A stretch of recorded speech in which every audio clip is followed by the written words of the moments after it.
In this video, we wanted to show you a few more of the new features that are coming to ScreenSteps 2.7.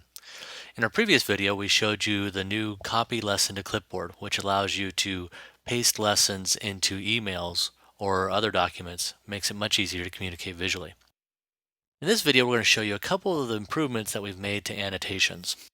First, here's an example of a lesson that I've created, and you can see I've got an arrow and a rectangle here. We've now added the ability to add drop shadows to your annotations, which really makes them look much better. Let me show you an example. I'll select the arrow.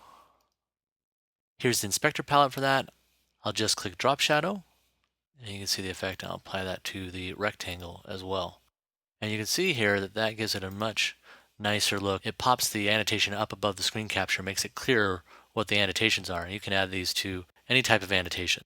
So we'll add it here, and also to our sequence tools. And this is a trick that you may or may not be aware of. I've updated one sequence annotation. I can now apply that to every sequence in this step or in this lesson. I'll just hit lesson. That'll add the drop shadows to everything.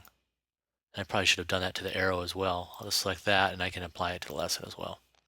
So you can see that makes the annotations look much nicer.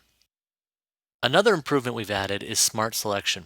Previously in ScreenSteps, if I wanted to select this arrow, I either had to choose the select tool, which let me select anything I wanted, either the arrow or the sequence tool, or I had to be on the line tool to select that arrow. And if I clicked on this sequence tool, it wouldn't let me select it. It would draw a new arrow. In ScreenSteps 2.7, no matter what tool you have selected along the top, it will select the annotation that you click on.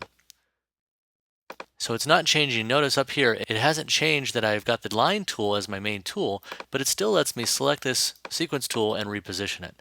This makes it much easier to work with your annotations. You're not having to constantly switch between tools. So we think you're really going to like that.